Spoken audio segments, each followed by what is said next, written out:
ನಮಸ್ಕಾರ ನ್ಯೂಸ್ 18ಗೆ ಸ್ವಾಗತ. ನಾನು ಚೈತ್ರ ರಾಜ್. ಚಲಿಸುತ್ತಿದ್ದ ರೈಲಿನಲ್ಲಿ ಇದ್ದಕ್ಕಿದ್ದಂತೆ ಪ್ರಜ್ಞೆ ತಪ್ಪಿದ್ದಾರೆ ಪ್ರಯಾಣಿಕರು. ಗೋವಾದಿಂದ ದೆಹಲಿಗೆ ಹೊರಟಿದ್ದಂತಹ ನಿಜಾಮುದ್ದೀನ್ ರೈಲಿನಲ್ಲಿ ಈ ಘಟನೆ ನಡೆದಿದೆ. ಪ್ರಜ್ಞೆ ತಪ್ಪಿದ 12 ಜನ ಪ್ರಯಾಣಿಕರು ಬೆಳಗಾವಿ ಬಿಮ್ಸ್ ಆಸ್ಪತ್ರೆಗೆ ದಾಖಲು ಮಾಡಲಾಗಿದೆ. ಗಂಭೀರವಾಗಿ ಅಸ್ವಸ್ಥಗೊಂಡಿದ್ದಾರೆ 4 ಪ್ರಯಾಣಿಕರು ಅನ್ನುವಂತಹ ಮಾಹಿತಿ ಲಭ್ಯ ಆಗ್ತಾ ಇದೆ. ಐಸಿಯುನಲ್ಲಿ ಸಹ ಪ್ರಯಾಣಿಕರಿಗೂ ಕೂಡ ಅಲ್ಲಿ ಚಿಕಿತ್ಸೆಯನ್ನು ಕೊಡಿಸಲಾಗ್ತಾ ಇದೆ. ಮತ್ತೊಂದು ಕಡೆ ಗಂಭೀರವಾಗಿ ಅಸ್ವಸ್ಥಗೊಂಡಂತಹ 4 ಪ್ರಯಾಣಿಕರಿಗೆ ಐಸಿಯುನಲ್ಲಿ ಚಿಕಿತ್ಸೆಯನ್ನ ಕೊಡಲಾಗ್ತಾ ಇದೆ. ಸಹ ಪ್ರಯಾಣಿಕರು ನೀಡಿದ ವಸ್ತುವನ್ನು ತಿಂದು ಪ್ರಜ್ಞೆ ತಪ್ಪಿರುವಂತಹ ಸಾಧ್ಯತೆ ಕೂಡ ಅಲ್ಲಿ ಕಂಡು ಬರ್ತಾ ಇದೆ. ಘಟನೆ ಬಗ್ಗೆ ಬೆಳಗಾವಿ ರೈಲ್ವೆ ಪೊಲೀಸರಿಂದ ತೀವ್ರ ತನಿಖೆಯನ್ನ ಸಹ ಮಾಡಲಾಗ್ತಾ ಇದೆ. ಈಗ ಗೋವಾದಿಂದ ದೆಹಲಿಗೆ ಹೊರಟಿದ್ದಂತಹ ನಿಜಾಮುದ್ದೀನ್ ರೈಲಿನಲ್ಲಿ ಈ ಘಟನೆ ನಡೆದಿರೋದು. ಸುಮಾರು 12 ಜನ ಪ್ರಯಾಣಿಕರು ಬೆಳಗಾವಿ ಬಿಮ್ಸ್ ಆಸ್ಪತ್ರೆಗೆ ದಾಖಲಾಗಿದ್ದಾರೆ. ಬಟ್ ಯಾಕೆ ಅನ್ನುವಂಥದ್ದು ಈಗ ತನಿಖೆಯಿಂದಷ್ಟೇ ಬಯಲಾಗಬೇಕಾಗತ್ತೆ. ಅವರು ತಿಂದಿರುವಂತಹ ವಸ್ತುವಿನಿಂದ ಏನಾದರೂ ಈ ರೀತಿಯಾಗಿ ಪ್ರಜ್ಞೆ ತಪ್ಪಿದಾರಾ ಅಥವಾ ಬೇಕು ಅಂತಲೇ ಯಾರೋ ಕಿಡಿಗೇಡಿಗಳು ಈ ರೀತಿಯಾಗಿ ಮಾಡಿದಾರಾ? ಚಲಿಸುತ್ತಿದ್ದ ರೈಲಿನಲ್ಲಿ ಇದ್ದಕ್ಕಿದ್ದಂತೆ ಪ್ರಯಾಣಿಕರು ಪ್ರಜ್ಞೆ ತಪ್ಪಿದ್ಯಾಕೆ ಅನ್ನುವಂತಹ ಪ್ರಶ್ನೆ ಹುಟ್ಕೊಳ್ಳುತ್ತೆ. 8 ಪೇಷಂಟ್ ತಗೊಂಡು ಬಂದಿದ್ರು. ವಯಸ್ಸು 20ರಿಂದ 25 ವಯಸ್ಸು. ಅವರು ಗೋವಾದಿಂದ ಟ್ರೈನಲ್ಲಿ ಖಾಂಡ್ವಾ ಹೋಗ್ತಾ ಇದ್ರು. ಅವರು 8 ಜನ ಖಾಂಡ್ವಾದವರು ಅಂತ ಹೇಳಿದರು. ಎಲ್ಲರೂ ಸ್ವಲ್ಪ ನಿದ್ದೆಯಲ್ಲಿದ್ದಾರೆ. ಎಕ್ಸಾಕ್ಟ್ ಕಾಸ್ ಇವ್ಯಾಲ್ಯೂಯೇಟ್ ಮಾಡಬೇಕು. 8 ಜನ ಅಡ್ಮಿಟ್ ಮಾಡಿದ್ವಿ. ಅದು ಸ್ಟಮಕ್ ವಾಶ್ ಕೊಟ್ಟು ಆ ಸ್ಯಾಂಪಲ್ ನಾವು FSL ಕಳಿಸ್ತೀವಿ. ಅದರಲ್ಲಿ ಗೊತ್ತಾಗುತ್ತೆ. ಈಗ ಸದ್ಯ ಪರಿಸ್ಥಿತಿಯಲ್ಲಿ ಏನು ತೊಗೊಂಡಿದ್ದಾರೆ ಅಂತ ಗೊತ್ತಾಗಲ್ಲ. ಅವರು ಊಟದಲ್ಲಿ ಅಥವಾ ಚಾಕ್ಲೇಟ್ ಅಂತ ಹೇಳ್ತಾ ಇದ್ರು. ಬಟ್ ಎಕ್ಸಾಕ್ಟ್ ಏನನ್ನೋದು ಗೊತ್ತಿಲ್ಲ. ರೈಟ್ ನಾವು ಎಲ್ಲರೂ ಸ್ಟೇಬಲ್ ಇದ್ದಾರೆ, ಬಟ್ ಡ್ರೌಸಿ ಇದ್ದಾರೆ. ಟ್ರೀಟ್ಮೆಂಟ್ ನಡೀತಾ ಇದೆ. ರೈಟ್ ನಾವು ಯಾರೂ ರಿಸ್ಕಲ್ಲಿ ಅನಿಸ್ತಾ ಇಲ್ಲ, ಸ್ಟೇಬಲ್ ಇದ್ದಾರೆ. ಈ ಬಗ್ಗೆ ಮತ್ತಷ್ಟು ಮಾಹಿತಿಯನ್ನು ಕೊಡ್ತಾರೆ ನಮ್ಮ ಪ್ರತಿನಿಧಿ ಚಂದ್ರಕಾಂತ್ ಸುಗಂಧಿ. ಫೋನ್ ಸಂಪರ್ಕದಲ್ಲಿ ಜಾಯ್ನ್ ಆಗಿದ್ದಾರೆ. ಚಂದ್ರಕಾಂತ್, ಇದೀಗ ಗೋವಾದಿಂದ ದೆಹಲಿಗೆ ಹೊರಟಿದ್ದಂತಹ ರೈಲಿನಲ್ಲಿ ಪ್ರಯಾಣಿಕರು ಇದ್ದಕ್ಕಿದ್ದಂತೆ ಪ್ರಜ್ಞೆ ತಪ್ಪುತ್ತಾರೆ ಅಂತಂದ್ರೆ ಏನ್ ಕಾರಣ? ಹೇಗಾಯ್ತಿದು? ಏನಾದರೂ ಅಪ್ಡೇಟ್ ಸಿಗ್ತಾ ಇದೆಯಾ ಅದ್ರ ಬಗ್ಗೆ? ಚೈತ್ರ, ಏನು ಇವತ್ತು ಗೋವಾದಿಂದ ದೆಹಲಿಗೆ ಹೋಗ್ತಿದ್ದಂತ ಒಂದು ನಿಜಾಮುದ್ದೀನ್ ಎಕ್ಸ್ಪ್ರೆಸ್ ನಲ್ಲಿ ಬೆಳಗಾವಿ ಬಳಿಯಲ್ಲಿ ಪ್ರಜ್ಞಾಹೀನ ಸ್ಥಿತಿಯಲ್ಲಿ ಕೆಲ ಯುವಕರು ಕಂಡು ಬರ್ತಾರೆ. ಅವರನ್ನ ತಕ್ಷಣಕ್ಕೆ ಬೆಳಗಾವಿ ಜಿಲ್ಲಾ ಆಸ್ಪತ್ರೆಗೆ ದಾಖಲು ಮಾಡಲಾಗಿದೆ. ಸದ್ಯ 4 ಜನರನ್ನ ಸಾಮಾನ್ಯ ವಾರ್ಡ್ ನಲ್ಲಿ, ಇನ್ನು 4 ಜನರನ್ನ ICU ನಲ್ಲಿ ಈಗ ದಾಖಲಿಸಿ ಚಿಕಿತ್ಸೆಯನ್ನ ಕೊಡಲಾಗ್ತಿದೆ. ಪ್ರಮುಖವಾಗಿ ಏನು ಯಾಕೆ ಪ್ರಜ್ಞೆ ತಪ್ಪಿದ್ರು ಅಂತಕ್ಕಂಥದ್ದು ಸದ್ಯ ಈಗ ಪೊಲೀಸರ ತನಿಖೆಯಿಂದಲೇ ಗೊತ್ತಾಗಬೇಕಿದೆ. ಅಂದ್ರೆ ಈ ಒಂದು ಚಲಿಸುತ್ತಿದ್ದ ರೈಲಿನಲ್ಲಿ ಏನಂದ್ರೆ ಯಾರೋ ಅನುಮಾನಾಸ್ಪದವಾಗಿ ವಸ್ತು ತಿಂದು ಈ ರೀತಿ ಆಗಿದೆ ಅಂತ ಹೇಳಿ ಮೇಲ್ನೋಟಕ್ಕೆ ಈಗ ಗೊತ್ತಾಗಿರ್ತಕ್ಕಂಥ ಹಿನ್ನೆಲೆಯಲ್ಲಿ ರೈಲ್ವೆ ಇಲಾಖೆ ಪೊಲೀಸರು ಈಗ ದೂರನ್ನು ದಾಖಲಿಸಿಕೊಂಡು ತನಿಖೆಯನ್ನು ಆರಂಭಿಸಿದ್ದಾರೆ. ಏನು ಯಾರೋ ಚಾಕ್ಲೇಟ್ ಅಥವಾ ಇನ್ನಿತರ ವಸ್ತುಗಳನ್ನು ಕೊಟ್ಟು ಇವರ ಪ್ರಜ್ಞೆಯನ್ನು ತಪ್ಪಿಸಬಹುದು ಅಂತ ಹೇಳಿ ಅನುಮಾನಗಳು ವ್ಯಕ್ತವಾಗಿವೆ. ಈ ಒಂದು ಪ್ರಜ್ಞೆ ತಪ್ಪಿಸಕ್ಕೆ ಕಾರಣ ಏನು ಅಂತಕ್ಕಂಥದ್ದು ಸದ್ಯ ಪೊಲೀಸ್ ತನಿಖೆಯಿಂದ ಹೊರಬರಬೇಕಿದೆ. ಇದು ನಿಜಕ್ಕೂ ಕೂಡ ಈಗ ಏನು ಹಲವು ಅನುಮಾನಗಳಿಗೆ ಪ್ರಕರಣ ಕಾರಣವಾಗಿರ್ತಕ್ಕಂಥದ್ದು. ಈಗ ಏನು ಬಿಮ್ಸ್ ಆಸ್ಪತ್ರೆಯಲ್ಲಿ ದಾಖಲಾದವರೆಲ್ಲರೂ ಕೂಡ ಬಿಹಾರ ಮೂಲದ ಕಾರ್ಮಿಕರು ಅಂತ ಹೇಳಿ ಮಾಹಿತಿ ಸಿಕ್ಕಿರ್ತಕ್ಕಂಥದ್ದು. ಅವರೆಲ್ಲರೂ ಕೂಡ ಗೋವಾದಲ್ಲಿ ಕೆಲಸ ಮಾಡ್ತಿದ್ರು. ಗಣೇಶ್ ಚತುರ್ಥಿ ಹಿನ್ನೆಲೆಯಲ್ಲಿ ಏನು ನಿಜಾಮುದ್ದೀನ್ ಟ್ರೈನ್ ನಲ್ಲಿ ಹೋಗ್ತಾ ಇದ್ರು ಅಂತ ಹೇಳಿ ಮಾಹಿತಿ ಇದೆ. ಎಲ್ಲರೂ ಕೂಡ 20ರಿಂದ 24 ವರ್ಷದ ಯುವಕರಾಗಿದ್ದಾರೆ. 4 ಜನರಿಗೆ ಹೆಚ್ಚಿನ ರೀತಿ ಅಂದ್ರೆ ಅವರಿಗೆ ನಿದ್ದೆ ಬರೋ ರೀತಿಯಾಗಿರೋದ್ರಿಂದ ಅವ್ರನ್ನ ICU ನಲ್ಲಿ ದಾಖಲಿಸಿ ಚಿಕಿತ್ಸೆ ಕೊಡ್ತಾ ಇದ್ರು. 4 ಜನರಿಗೆ ಸಾಮಾನ್ಯ ವಾರ್ಡ್ ನಲ್ಲಿ ಸದ್ಯ ಚಿಕಿತ್ಸೆಯನ್ನ ಮುಂದುವರಲಾಗಿದೆ. ರೈಲ್ವೆ ಪೊಲೀಸರು ತನಿಖೆ ನಂತರವಷ್ಟೇ ಈ ಒಂದು ಪ್ರಕರಣ ಸತ್ಯಾಸತ್ಯತೆ ತಿಳಿಯಬೇಕಿದೆ. ಯಾಕಂದ್ರೆ ರೈಲಿನಲ್ಲಿ ಏನಾದ್ರೂ ದರೋಡೆಗೆ ಸಂಚನ ರೂಪಿಸಿದ್ರ, ಆ ಹಿನ್ನೆಲೆಯಲ್ಲಿ ಇವ್ರನ್ನ ಪ್ರಜ್ಞೆ ತಪ್ಪಿಸಿದ್ರ ಅಂತಕ್ಕಂಥ ಅನುಮಾನಗಳು ಈಗ ವ್ಯಕ್ತವಾಗಿವೆ. ಚೈತ್ರ, ಓಕೆ, ಧನ್ಯವಾದಗಳು ಚಂದ್ರಕಾಂತ್ ತಮ್ಮೆಲ್ಲ ಮಾಹಿತಿಗಾಗಿ. ಏಷ್ಯಾ ಕಪ್ನಲ್ಲಿ ಪಾಕಿಸ್ತಾನ ವಿರುದ್ಧ ಭಾರತಕ್ಕೆ ಅಭೂತಪೂರ್ವ ಗೆಲುವು ಸಿಕ್ಕಿದೆ. 8 ವಿಕೆಟ್ ಪತನ ಆಗಿದೆ. 2 ಬ್ಯಾಟ್ಸ್ಮನ್ಗೆ ಗಂಭೀರ ಗಾಯ ಆಗ್ತಾ ಇದ್ದಂತೆ ಗೆಲುವನ್ನ ಘೋಷಣೆ ಮಾಡಿದ್ದಾರೆ. 228 ರನ್ಗಳಿಂದ ಪಾಕಿಸ್ತಾನ ವಿರುದ್ಧ ಈಗ ಟೀಂ ಇಂಡಿಯಾ ಗೆದ್ದು ಬೀಗಿದೆ. ಏಷ್ಯಾ ಕಪ್ನಲ್ಲಿ ಪಾಕಿಸ್ತಾನ ವಿರುದ್ಧ ಭಾರತಕ್ಕೆ ಅಭೂತಪೂರ್ವ ಗೆಲುವು ಸಿಕ್ಕಿದ್ದು 8 ವಿಕೆಟ್ ಪತನಗೊಂಡಿದೆ. 2 ಬ್ಯಾಟ್ಸ್ಮನ್ಗಳಿಗೆ ಗಾಯ ಆಗ್ತಾ ಇದ್ದಂತೆ ಗೆಲುವನ್ನ ಘೋಷಣೆ ಮಾಡಲಾಗಿದೆ. 228 ರನ್ಗಳಿಂದ ಪಾಕಿಸ್ತಾನ ವಿರುದ್ಧ ಗೆದ್ದು ಬೀಗಿದೆ ಟೀಂ ಇಂಡಿಯಾ. ನಿನ್ನೆ ಮಳೆಯಿಂದ ಕೂಡ ರದ್ದಾಗಿತ್ತು ಪಂದ್ಯ. ಇವತ್ತು ಮುಂದುವರೆದಿತ್ತು. ಭಾರತ ನಿಗದಿತ 50 ಓವರ್ಗಳಲ್ಲಿ 356 ರನ್ ಅನ್ನ ಪೇರಿಸಿ 357 ರನ್ಗಳ ಜಯವನ್ನ ಸಾಧಿಸಿದೆ. 228 ರನ್ಗಳಿಂದ ಪಾಕಿಸ್ತಾನ ವಿರುದ್ಧ ಟೀಂ ಇಂಡಿಯಾ ಇದೀಗ ಗೆದ್ದು ಬೀಗಿದೆ. ಏಷ್ಯಾ ಕಪ್ನಲ್ಲಿ ಪಾಕಿಸ್ತಾನ ವಿರುದ್ಧ ಈಗ ಭಾರತಕ್ಕೆ ಅಭೂತಪೂರ್ವ ಗೆಲುವು ಸಿಕ್ಕಿರುವಂತದ್ದು. ನಿನ್ನೆ ಮಳೆಯಿಂದಾಗಿ ಪಂದ್ಯ ಕೂಡ ರದ್ದಾಗಿತ್ತು. ಇವತ್ತು ಅದೇ ಪಂದ್ಯ ಮುಂದುವರೆದಿತ್ತು. 8 ವಿಕೆಟ್ ಪತನಗೊಂಡಿರುವಂತದ್ದು. ಮತ್ತೊಂದು ಕಡೆ ಇದೀಗ ಭಾರತ ನಿಗದಿತ 50 ಓವರ್ಗಳಲ್ಲಿ 356 ರನ್ ಅನ್ನ ಪೇರಿಸಿ 357 ರನ್ಗಳ ಗುರಿಯನ್ನ ನೀಡಿದ್ರು. ಈ ಗುರಿ ಬೆನ್ನತ್ತಿದ ಪಾಕಿಸ್ತಾನಕ್ಕೆ ಭಾರತೀಯ ಬೌಲರ್ಗಳನ್ನ ಎದುರಿಸೋ ಶಕ್ತಿಯೇ ಕುಸಿದು ಹೋಯಿತು. ನಸೀಂ ಶಾ, ಹ್ಯಾರಿಸ್ ರಫ್ ಗಾಯಗೊಂಡ್ರು. ಬಳಿಕ ಉಳಿದ 8 ವಿಕೆಟ್ಗಳು ಪತನ ಆಗ್ತಾ ಇದ್ದಂತೆ ಭಾರತ 228 ರನ್ಗಳ ಅಂತರದಲ್ಲಿ ಭರ್ಜರಿ ಗೆಲುವನ್ನ ಸಾಧಿಸಿದ್ದಾರೆ. ಇಂಡೋ ಪಾಕ್ ಕ್ರಿಕೆಟ್ ಇತಿಹಾಸದಲ್ಲೇ ಇದು ಅತ್ಯಂತ ಹೆಚ್ಚು ರನ್ಗಳ ಅಂತರದ ಗೆಲುವು ದಾಖಲಾಗಿದೆ.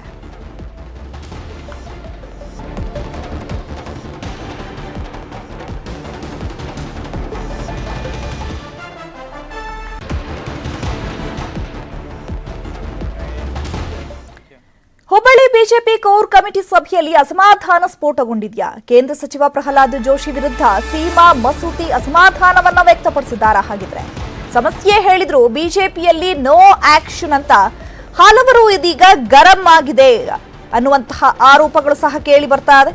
ಹುಬ್ಬಳ್ಳಿ ಬಿಜೆಪಿ ಕೋರ್ ಕಮಿಟಿ ಸಭೆಯಲ್ಲಿ ಅಸಮಾಧಾನ ಸ್ಫೋಟಗೊಂಡಿದ್ಯಾ ಹಾಗಾದ್ರೆ ಅನ್ನುವಂಥದ್ದು ಸಾಕಷ್ಟು ಕುತೂಹಲವನ್ನ ಮೂಡಿಸಿದೆ.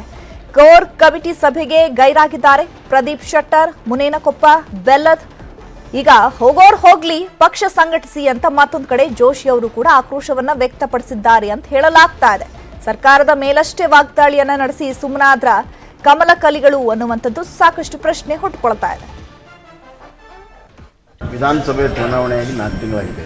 ಪಕ್ಷದ ಪುನರ್ ಸಂಘಟನೆ ಮಾಡುವಂಥದ್ದು ಅವಶ್ಯಕತೆ ಇದೆ. ಬೂತ್ ಮಟ್ಟದಿಂದ ಹಿಡಿದು BL1, BL2 ಮಟ್ಟದಿಂದ ಹಿಡಿದು ಪುನರ್ ಸಂಘಟನೆ ಮಾಡಬೇಕನ್ನುವಂಥದ್ದು ಒಂದು ಪ್ರಮುಖವಾದಂಥ ವಿಚಾರ. ಕಳೆದ 4 ತಿಂಗಳು ರಾಜ್ಯ ಸರ್ಕಾರ ಜನ ವಿರೋಧಿ ತೀರ್ಮಾನಗಳನ್ನು ಮಾಡಿದೆ, ಜನರಿಗೆ ಸುಳ್ಳು ಹೇಳಿದೆ, ಮೋಸ ಮಾಡಿದೆ, ಟ್ರಾನ್ಸ್ಫರ್ ದಂಧೆಯಲ್ಲಿ ಸಾಕಷ್ಟು ಭ್ರಷ್ಟಾಚಾರಗಳು ಹೊರಬಂದಿದ್ದಾವೆ.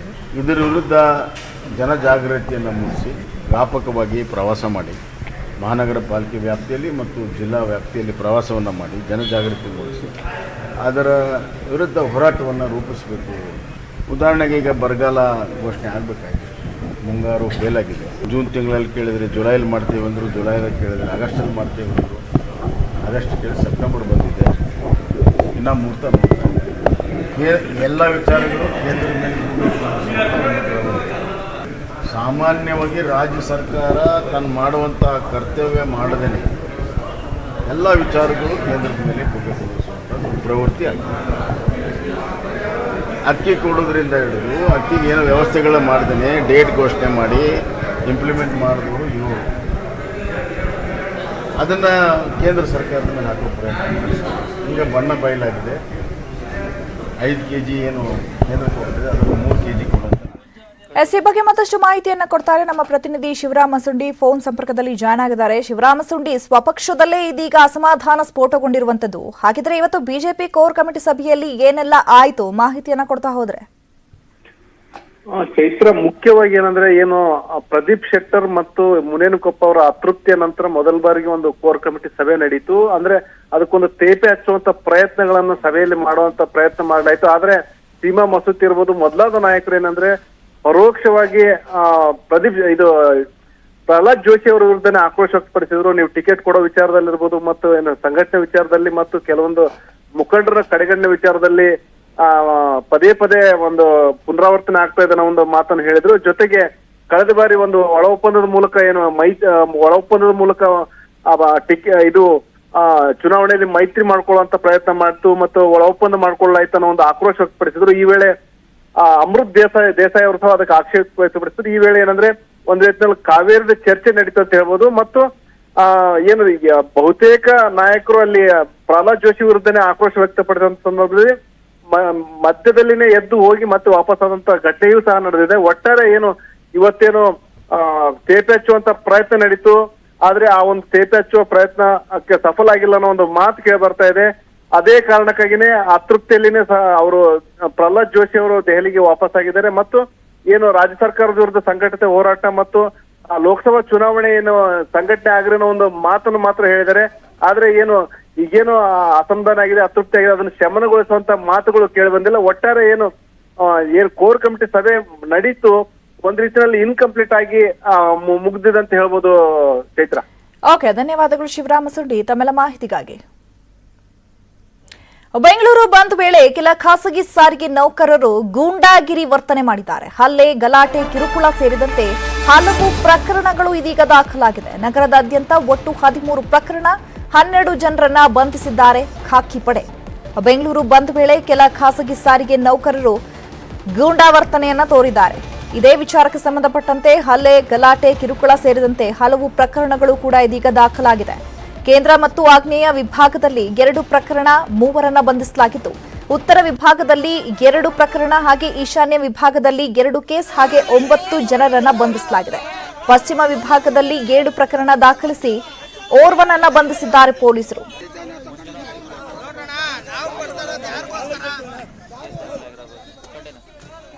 ಈ ಬಗ್ಗೆ ಮತ್ತಷ್ಟು ಮಾಹಿತಿಯನ್ನು ಕೊಡ್ತಾರೆ ನಮ್ಮ ಪ್ರತಿನಿಧಿ ಮಂಜುನಾಥ್. ನೇರ ಸಂಪರ್ಕದಲ್ಲಿ ಜಾಯ್ನ್ ಆಗಿದ್ದಾರೆ. ಮಂಜುನಾಥ್, ವಿವಿಧ ಬೇಡಿಕೆಗಳಿಗೆ ಆಗ್ರಹಿಸಿ ಇವತ್ತು ಬೆಂಗಳೂರು ಬಂದ್ ಓಕೆ, ಆದ್ರೆ ಈ ಗೂಂಡಾಗಿರಿ ಯಾಕೆ ಅನ್ನುವಂಥದ್ದು ಎಷ್ಟು ಮಟ್ಟಿಗೆ ಸರಿ? ಅದರಲ್ಲೂ ಕೂಡ ಇದೇ ವಿಚಾರಕ್ಕೆ ಸಂಬಂಧಪಟ್ಟಂತೆ ಎಷ್ಟು ಪ್ರಕರಣಗಳು ದಾಖಲಾಗಿದೆ, ಎಷ್ಟು ಜನರನ್ನ ಪೊಲೀಸರು ಬಂಧಿಸಿದ್ದಾರೆ?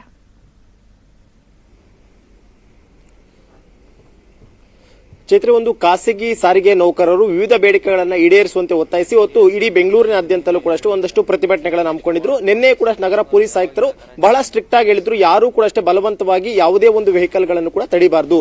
ಹೀಗೆ ತಡೆದಂತವರ ವಿರುದ್ಧ ಕಾನೂನಾತ್ಮಕವಾಗಿ ಕ್ರಮವನ್ನು ಜರುಗಿಸ್ತೀವಿ ಅನ್ನೋ ಒಂದು ಎಚ್ಚರಿಕೆಯನ್ನು ಕೂಡ ಕೊಟ್ಟಿದ್ರು. ಅದರಂತೆ ಇವತ್ತು ಬೆಳಿಗ್ಗೆ 5 ಗಂಟೆಯಿಂದಲೂ ಕೂಡ ಯೆಲ್ಲೋ ಬೋರ್ಡ್ ವೆಹಿಕಲ್ ಗಳನ್ನ ತಡೆಯುವಂತ ಒಂದು ಕೆಲಸನೂ ಕೂಡ ಮಾಡಿದ್ರು. ಯಾಕಂದ್ರೆ ಒಂದಷ್ಟು ಜನರು ಬಂದಿಗೆ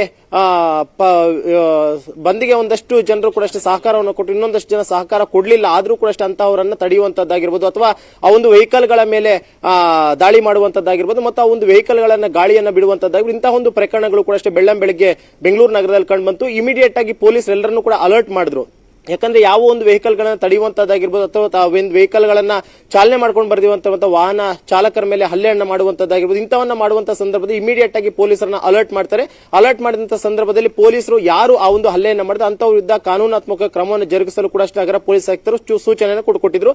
ಅದರಂತೆ ಬೆಂಗಳೂರು ನಗರದಲ್ಲಿ ಒಟ್ಟು 13 ಪ್ರಕರಣಗಳು ಈಗಾಗಲೇ ದಾಖಲಾಗಿರುವಂತಹ, ಅದರಲ್ಲಿ 12 ಜನರನ್ನು ಈಗಾಗಲೇ ಬಂಧನ ಕೂಡ ಮಾಡಿರುವಂತಹ, ಅದೇ ಅತಿ ಹೆಚ್ಚಾಗಿ ಇಂದು ಪಶ್ಚಿಮ ವಿಭಾಗದಲ್ಲಿ ಒಟ್ಟು 7 ಪ್ರಕರಣಗಳು ಕೂಡ ಈಗಾಗಲೇ ದಾಖಲು ಮಾಡಿಕೊಂಡಿದ್ದಾರೆ. ಆ ಒಂದು 7 ಪ್ರಕರಣಗಳು ಕೂಡ ಒಂದು ರ್ಯಾಪಿಡೋ ವೆಹಿಕಲ್ ಗಳನ್ನ ರನ್ ಮಾಡ್ಕೊಂಡು ಹೋಗ್ತಿರುವಂತಹವರು ಒಂದಷ್ಟು ಜನ ಪ್ಯಾಸೆಂಜರ್ಸ್ ಹತ್ತಿಸ್ಕೊಂಡು ಹೋಗ್ತಾ ಇದ್ರು. ಇಂಥವ್ರನ್ನ ತಡೆಯುವಂತ ಮುಖಾಂತರವಾಗಿ ಅವರ ಮೇಲೆ ಹಲ್ಲೆಯನ್ನ ಮಾಡುವಂತದ್ದಾಗಿರ್ಬೋದು ಮತ್ತು ಅವರನ್ನ ಯಾಕೆ ಈ ಒಂದು ರ್ಯಾಪಿಡೋ ವೆಹಿಕಲ್ ಗಳನ್ನ ರನ್ ಮಾಡ್ತಿದ್ರು ಅನ್ನುವಂತ ನಿಟ್ಟಿನಲ್ಲಿ ಅವ್ರ ಮೇಲೆ ಅಟ್ಯಾಕ್ ಮಾಡುವಂತದ್ದಾಗಿರ್ಬೋದು, ಇಂತಹ ಒಂದಷ್ಟು ಪ್ರಕರಣಗಳು ಕೂಡ ದಾಖಲಾಗಿತ್ತು. ಆ ಒಂದು ನಿಟ್ಟಿನಲ್ಲಿ ಒಂದಷ್ಟು ದೂರುಗಳು ಕೂಡ ಕೇಳಿ ಬಂದಿತ್ತು. ಒಟ್ಟಾರೆಗೆ ಬೆಂಗಳೂರು ನಗರದಲ್ಲಿ ಒಟ್ಟು 13 ಪ್ರಕರಣಗಳು ದಾಖಲಾಗಿದ್ದು, 13 ಪ್ರಕರಣದ ಒಟ್ಟು 12 ಜನರ ಈಗಾಗಲೇ ನಗರ ಪೊಲೀಸರು ಕೂಡ ಬಂಧನ ಮಾಡಿಬಿಟ್ಟು ಅವರನ್ನ ಈಗಾಗಲೇ ಜೈಲಿಗೆ ಕಳಿಸುವಂತ ಒಂದು ಕೆಲಸವನ್ನು ಕೂಡ ಮಾಡ್ಕೊಂಡಿದ್ದಾರೆ. ಯಾಕಂದ್ರೆ ಈ ಒಂದು ಖಾಸಗಿ ಸಾರಿಗೆ ನೌಕರರು ಕೂಡ ಒಂದಷ್ಟು ಬೇಡಿಕೆಗಳನ್ನ ಇಟ್ಟಿದ್ರು. ಆದ್ರೂ ಕೂಡ ಪೊಲೀಸರ ವತಿಯಿಂದ ಯಾವುದೇ ರೀತಿಯಾದಂತಹ ಒಂದು ಪ್ರತಿಭಟನೆಗೆ ಅವಕಾಶವನ್ನು ಕೊಟ್ಟಿರಲಿಲ್ಲ. ಆದ್ರೂ ಕೂಡ ಪ್ರತಿಭಟನೆ ಮಾಡಿರುವಂತಹದ್ರ ಮೇಲೆ ನಿರ್ದಾಕ್ಷಿಣ್ಯವಾದ ಕ್ರಮವನ್ನು ಜರುಗಿಸುವಂತ ನಿಟ್ಟಿನಲ್ಲಿ ಕೂಡ ಬೆಂಗಳೂರು ನಗರ ಪೊಲೀಸರು ಕೂಡ ಕಾರ್ಯವನ್ನು ನಿರ್ವಹಿಸುವಂತಹದ್ದು. ಚೈತ್ರ, ಓಕೆ, ಧನ್ಯವಾದಗಳು ಮಂಜುನಾಥ್ ತಮ್ಮ ಮಾಹಿತಿಗಾಗಿ.